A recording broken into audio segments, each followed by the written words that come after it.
Tayo question. Yeah.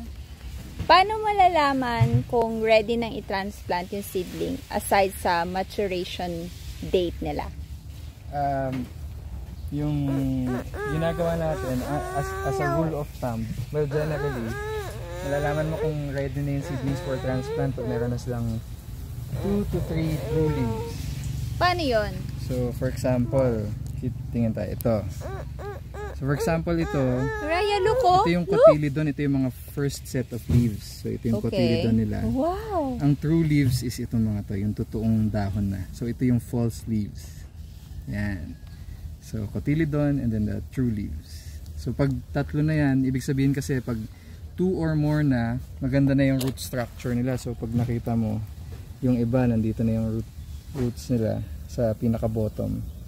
So, nag-air pruning na yan dito. So, kailan ito ita-transplant? Today na. Oh! So,